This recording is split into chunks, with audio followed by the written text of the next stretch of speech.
Radio Muret. Radio Muret. Le magazine info. Bonjour à toutes et à tous sur Radio Muret. Je suis avec Juliette Marne, auteure, et Gérard Lartigue, sculpteur. Bonjour. Bonjour. Bonjour. Vous allez bien tous les deux ? Très bien. Oui, très bien, merci. Par rapport à la journée du mardi 24 février, une journée faste à la médiathèque de Muret, puisqu'il y aura dès 18h30 une rencontre dédicace avec vous, Juliette Marne, par rapport à votre premier recueil de nouvelles, La Tache Bleue, et vous, Gérard Lartigue, par rapport à vos sculptures, en fait, sur lesquelles sont représentés notamment les journalistes assassinés de Charlie Hebdo, Cabu, Wolinski, Bernard Maris, etc. Donc du coup, c'est vrai que ce qui a particulièrement attiré mon attention par rapport à cet événement-là, la médiathèque, c'est par rapport à vous, Juliette, même si on parle de notions de fantastique dans vos nouvelles, il y a quand même des tonalités qui sont assez diverses, il y a des thèmes assez divers, mais c'est vrai que notamment par rapport à la nouvelle de la droguerie, il y a quand même le thème, je trouve, de l'acceptation des différences, de la lutte contre les inégalités qui est intéressant. Oui, dans une petite histoire qui s'appelle À la droguerie, c'est l'histoire d'une employée, d'une employée qui travaille dans une droguerie et qui a une relation avec son patron, disons, et puis petit à petit ça tourne un petit peu au cauchemar ou à quelque chose d'un peu difficile. Mais là, c'était plus spécifiquement le thème du harcèlement, on va dire, qui est traité là. Et puis sinon, c'est de manière générale, c'est vrai que les nouvelles sont assez diversifiées. Ce que j'essaye de faire, c'est d'aller un petit peu au-delà de ce qui est admis dans la société. J'essaye de pousser un peu la réflexion dans des domaines. Alors c'est vrai qu'il y a une nouvelle qui s'appelle L'invasion et qui traite aussi le sujet de l'immigration, mais j'essaye de l'aborder un peu par le côté, par la marge, par le biais, de pas traiter le thème forcément de manière directe, mais de le faire un peu comme un sous-thème. Ouais, essayer de montrer juste des façons différentes, mais tout autant réalistes, d'aborder la réalité, des phénomènes de notre société. Voilà, à la fois ça et en même temps que ça soit des vraies histoires. Donc c'est d'abord le côté littéraire qui m'intéresse, d'abord que ce soit de la littérature.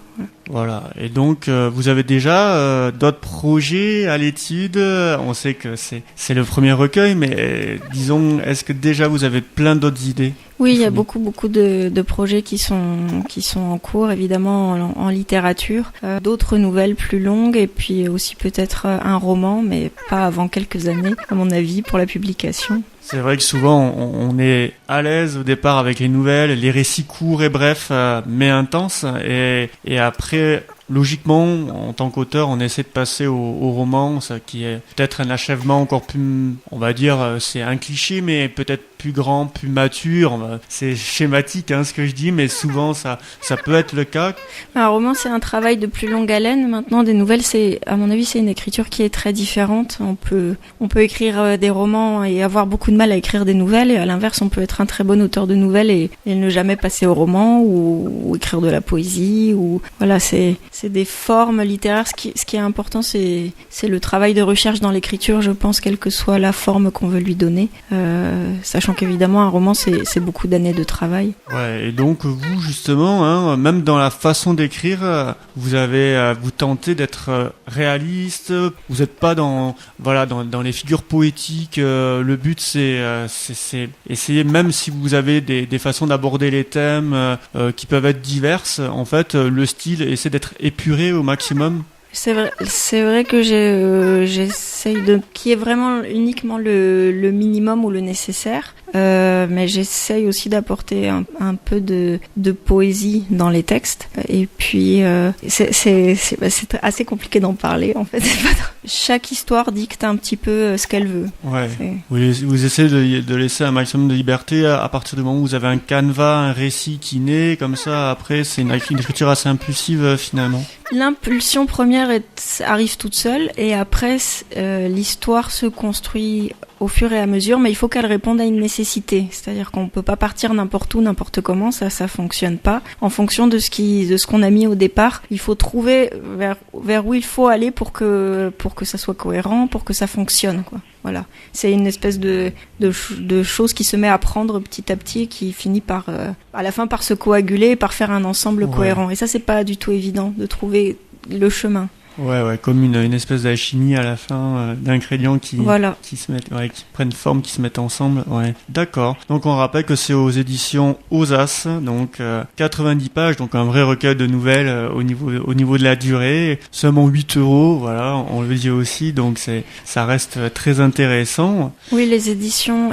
Osas, c'est une maison d'édition associative qui est à Toulouse. Qui a été fondée en 2009. Et si je pouvais ajouter que le recueil se trouve entre autres à la librairie Bifur de Muret. D'accord. Donc on le rappelle, 18h30 mardi 24 février, ce sera la rencontre de Juliette Marne, dédicace également possible à la médiathèque de Muret, et à 20h il y a le vernissage de l'exposition des sculptures de Gérard Lartigue.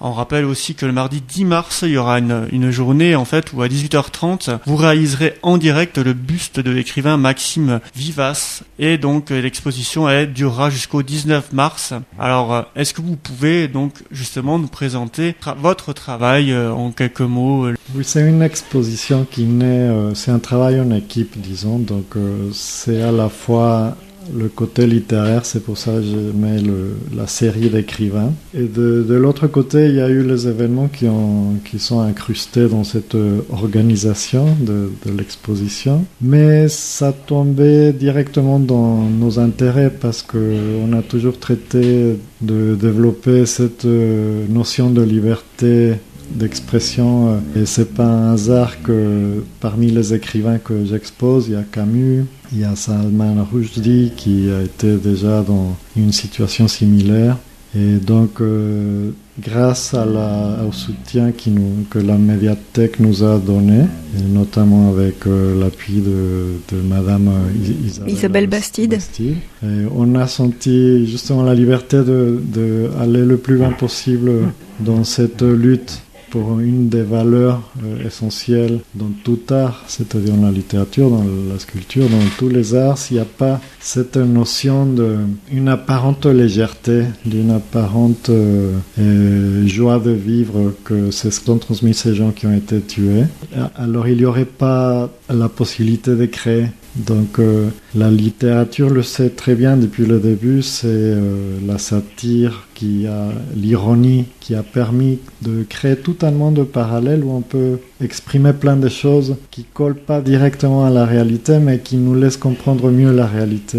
Donc c'était ça l'idée de cette exposition. Voilà, et justement dans votre art en fait, à la fois vous figez une réalité mais également vous lui donnez tout son sens, notamment par le biais de ces bustes, de ces expressions des visages qui à la fois sont immortalisés et qui en même temps prennent vie. En fait, c'est ça, c'est le paradoxe en fait. Et vous avez mis une très belle phrase sur votre page Facebook, enfin 2 très belles phrases. L'argile comme outil contre l'oubli. Vivre le droit à la critique satirique, espace essentiel pour préserver la liberté. Là justement, on a aussi des paradoxes qui sont exprimés, mais des paradoxes vitaux pour la liberté artistique, la liberté d'expression en fait. Et comme vous l'avez dit, le droit à l'apparence de légèreté, d'insouciance de l'art pour justement se moquer, mais tout en donnant du sens, se moquer pour dire la vérité. Exactement, c'est ça. Et l'argile, c'est un matériau très particulier parce que justement, il est à la base de l'existence, à la base de la vie. C'est dans l'argile que tout s'est créé. Et en même temps, une fois qu'elle est cuite, c'est un matériau qui va rester exactement pareil pour toujours. C'est-à-dire qu'il peut se casser, mais il ne peut pas se transformer. Donc c'est avec ça que je joue. C'est à la fois une malléabilité, une flexibilité. Le modélage, c'est quelque chose de très libre. Mais à la fin, ça nous donne un résultat qui reste pour toujours exactement pareil. Donc une espèce de pérennité. Exactement, une pérennité. Et justement, je vous pose la même question que Juliette, par rapport à vos projets. Est-ce que déjà vous avez des idées déjà après cette exposition? On le fait au fur et à mesure, c'est-à-dire moi je continue à aller dans le sens de découvrir ce qu'il y a dans les visages, parce que pour moi chaque visage est toute une histoire. Dans chaque trait du visage je trouve beaucoup d'informations, donc ça peut aller dans le sens encore de la littérature. C'est une chose qu'on partage tout le temps depuis toujours, donc j'imagine qu'il y aura un autre projet encore lié à la littérature. Là c'est vraiment axé sur la liberté d'expression, mais ça peut être... Ce qui est intéressant dans le fait que ce soit des bustes d'écrivains, c'est que les écrivains, on ne les voit pas généralement. Bon, maintenant, ils sont de plus en plus médiatisés, donc c'est vrai qu'on en voit quand même beaucoup à la télé, mais il y a beaucoup d'écrivains qu'on voit très peu. Et là, de les avoir quelque part en 3 dimensions, ça donne tout de suite... en plus, la médiathèque a eu la bonne idée de mettre devant chaque buste des livres de cet écrivain. Donc ça va permettre de découvrir leur univers, mais en ayant quelque part une idée de vraiment du visage de la personne. Et c'est une approche qui est Oui, voilà. Normalement, les gens savent pas quel est le visage derrière un livre. C'est-à-dire, moi-même, je connaissais pas beaucoup de visages que j'ai sculptés. Je connaissais bien l'œuvre, la pensée, tout, mais pas le visage. Et en faisant le visage, je trouve qu'il y a une correspondance très directe entre la pensée de ces gens-là et le physique qu'ils ont sculpté avec le temps. Effectivement, et puis c'est, comme vous l'avez dit, la meilleure façon de connaître tous ces défenseurs de la liberté et ces artistes. Donc on le rappelle, mardi 24 février à partir de 18h30, d'abord avec Juliette Marne, rencontre dédicace à la médiathèque de Muret, ensuite à 20h, le vernissage de l'exposition des sculptures de Gérard Lartigue, qui donc continuera jusqu'au 19 mars, et notamment le 10 mars à 18h30, la réalisation en direct du buste de l'écrivain Maxime Vivas. Merci beaucoup Juliette et Gérard. Merci à vous. Merci à vous. À bientôt sur Radio Muret, au revoir. Chaque jour sur Radio